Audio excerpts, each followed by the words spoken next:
Radha Ravi sir கேட்கவே வேணாம். எனக்கு அவர் சீன் அப்போ எனக்கு வந்து அவ்வளோ பயம். இவருக்கு மட்டும்தான் தெரியும். நான் சொல்லிட்டு இருந்தேன், எனக்கு பயமா இருக்கு பயமா இருக்கு. சொல்லாதீயான்னு சொல்லியிருக்கேன் பல. மில்டன் கிட்ட இப்படி தான் சொன்னேன். மேடையில் உட்காந்துட்டு என்னை பெருமையாக சொல்கிறேன்னு சொல்லிட்டு இவரோட நடிப்பு நோ சான்ஸ் சொன்னேன். அதுலேருந்து சான்ஸே இல்லாமல் போயிடுச்சு.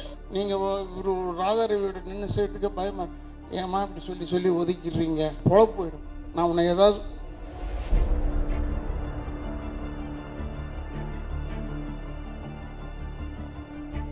இந்த மாதிரி நான் நிறையா ப்ரெஸ் ரிலீஸ் வந்து எம்சி பண்ணியிருக்கேன். ஸோ இந்த தருணத்துக்கு தான் நம்ம வாழ்க்கையில் வெயிட் பண்ணிக்கிட்டு இருப்போம் அப்படின்னு ஒரு தருணம் இருக்கும். Exactly this is the moment I was waiting for. Radha Ravi sir கேட்கவே வேணாம். எனக்கு அவர் சீன் அப்போ எனக்கு வந்து அவ்வளோ பயம். இவருக்கு மட்டும்தான் தெரியும். நான் சொல்லிட்டு இருந்தேன், எனக்கு பயமா இருக்கு பயமா இருக்கு. எனக்கு நல்ல வேளை அந்த சீனில் டயலாக் இல்லைன்னா நான் மயக்கமே போட்டு விழுந்திருப்பேன்.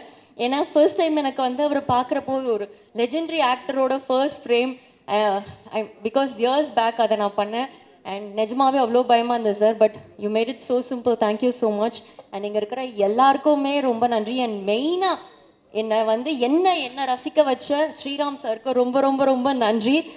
இப்போ கிருஷ்ணன் பேசும்போது சொன்னான் ராதாகிருஷ்ணன், இவங்கெல்லாம் வந்து உண்மையிலே இந்த காலத்தில் இவ்வளோ வேகமாக இருக்கணுன்றதை கற்றுக்கிட்டதே இவங்ககிட்ட இருந்தான்.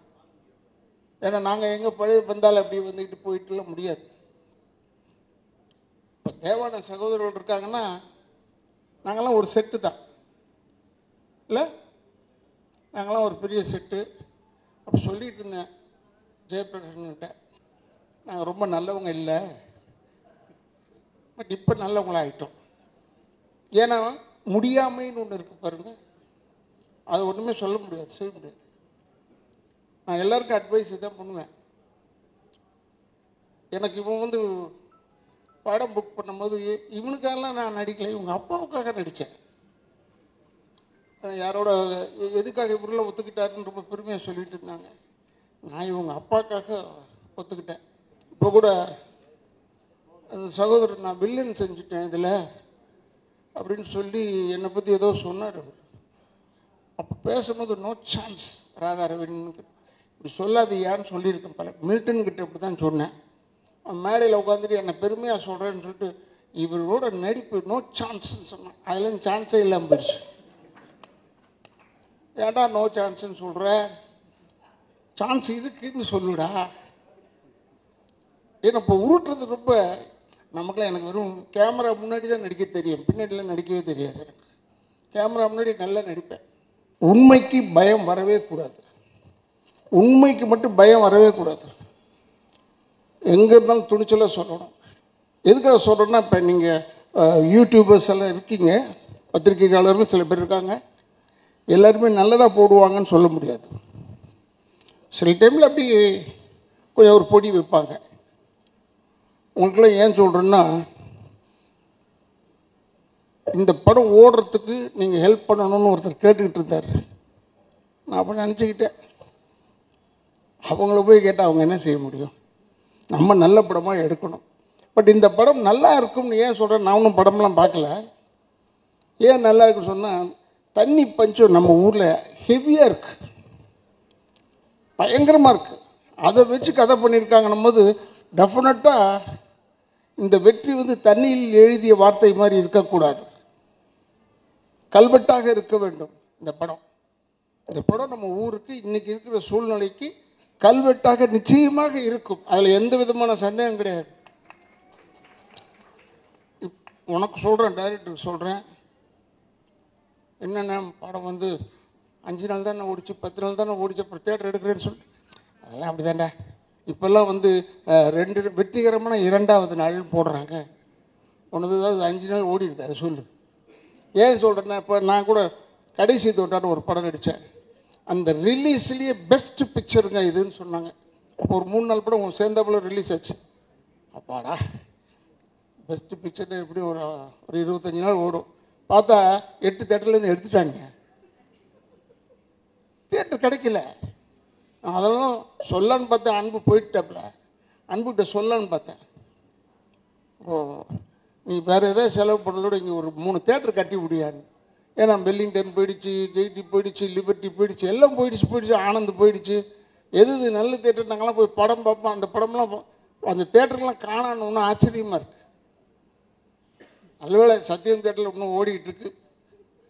அப்புறம் இந்த பக்கம் புதுசாக கட்டுறாங்க. அதனால் நான் அன்புகிட்ட சொல்லலான்னு பார்த்தேன். இப்போ ஒரு தேட்டர் 2 தேட்டர் கட்டி கொடுப்பா சிட்டிக்குள்ளே. ஏன்னா 7-8 தேட்டர் போயிடுச்சு. ஏன்னா எங்கள் பொழப்பு நடிப்பு தானே. அதனால சொல்கிறேன், எங்கள் படம் வரணும், ரிலீஸ் ஆகணும், அந்த சுயநலத்தில் தான் சொல்கிறேன். எனக்கு வெறும் தான் சொன்னேன், நடிக்க தெரியும், கேமரா முன்னாடி மட்டும்தான் நடிக்க தெரியும், பின்னரில் நான் நடிக்கிறது கிடையாது. நம்ம சொல்கிறதெல்லாம் உண்மையான வார்த்தை தான். இளைஞர்களுக்கு இடம் கொடுப்போம், நம்ம சொல்லவே தேவையில்லை, ஆட்டோமேட்டிக்காக தள்ளி விட்ருவாங்க போல இருக்கு நம்மளை. அவ்வளோ பேர் இப்போ வந்தவன் பேர் வில்லன் செய்கிறேன்னு சொல்லிட்டான். இப்போ நமக்கு ஒரு சின்ன கிரேடு கொடுத்துருக்காங்க, அது அவனுக்கு தெரியல. முதல்லலாம் நானே தான் நேராக போய் பொண்ணை தூக்கிக்கிட்டோ குடும்பத்தை கெடுத்துக்கிட்டோ ஏதோ இருப்பேன். இப்போ அது கிடையாது, ஆர்டர் பண்ணுறது தான். போய் அவங்களெல்லாம் போய் கெடு, போய் இந்த குடும்பத்தை கெடு, வெறும் ஆர்டர் பண்ணுறதோட விட்டாங்க. ஏன்னா இவர் வச்சு கூப்பிட்டு போய் ஓடணும் வரணும் எல்லாம் வேணாண்டா, உட்கார சொல்லுன்னு சொல்கிறான். அதுக்குன்னு வச்சுருக்கான் ஆளுங்களை இப்போ கெடுக்கிறதுக்குன்னு. ஆனால் நான் உண்மையை சொல்கிறேன், கெடுக்கிறதுக்குன்னு நீ நினைக்காது. தமிழ்நாட்டு மக்கள் மாதிரி அறிவாளிங்க யாருமே கிடையாது. நானும் விஜயகாந்தும் அலைவோசைன்னு ஒரு படம், அதில் மேட்டுப்பாளையத்தில் எடுத்துகிட்டு இருந்தோம். இந்த கல்லர் ஸ்டேஷன் அண்டை போய் எடுத்த காட்டுக்குள்ளே போய் கூட்டம் வரக்கூடாதுன்னு ஃபைட் எடுத்துக்கிட்டு இருந்தோம். அங்கே ஒரு 6 பொம்பளைங்க வந்துருச்சு படம் பார்க்க, அந்த ஷூட்டிங் பார்க்க. வந்து விஜயகாந்த் பக்கத்தில் உட்காந்துட்டு, தம்பி நீங்கள் ராதா ரவியில் நம்பாதீங்க தம்பி. பக்கத்தில் போய் சிகரெட் பிடிச்சிக்கிட்டே இருந்தேன். ஏம்மா நான் தான்மா ராதா ரவி. அது தெரியும் தம்பி, நீ தானே தெரிஞ்சுக்கிட்டு சொல்லுதுன்னா அப்போ நான் நினச்சேன் நம்ம கேரக்டர் சக்ஸஸ்றாங்க. அப்பாடா பயப்படுறாங்களே அந்த அளவுக்கு. அது ஏன்னா PS வீரப்பண்ணனை பற்றி சொல்லியிருக்காங்க, நம்பியார் சாமியை பற்றி சொல்லியிருக்காங்க, எங்கள் அப்பாவெல்லாம் பற்றிலாம் சொல்லியிருக்காங்க. பட் நம்மளை பற்றி இப்படி நேரம் சொல்லும் போது எனக்கு பெரிய சந்தோஷம். அந்த குழந்தை சொல்லிச்சு, நீங்கள் ஒரு ராதாரவியோட நின்று செய்யறதுக்கே பயமா, ஏம்மா இப்படி சொல்லி ஒதுக்கிடுறீங்க, நான் உன்னை ஏதாவது தொட்டு பார்த்தேனா? தொடக்கூட இல்லை.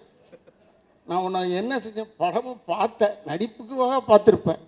இப்படிலாம் நீங்கள் சொல்லி கடைசியில் இல்லை சார் ராதாரவி போடலாம், இவங்க பயப்படுறாங்க சார் நடிக்கிறதுக்கு சொன்னால் என் பொழப்பு போயிடும். அதனால் இனிமேல் சொல்லுங்கள், ஃப்ரெண்ட்லியாக அவரோட இருப்போம், நல்லா பேசுவார் அப்படின்னு ஏதோ சொல்லுங்கள். சொன்னதானே என்னை போடுவாங்கல்ல, இல்லைன்னா போட மாட்டேன் என்று சொல்லி எனக்கு இப்படி ஒரு பெரிய வாய்ப்பு கொடுத்து டைரக்டர், ப்ரொடியூசர் எல்லாருக்கும் அன்பன் சேர்த்து எல்லோரையும் சொல்கிறேன். எனக்கு வாய்ப்பு கொடுத்ததற்கு நன்றி நன்றி நன்றி.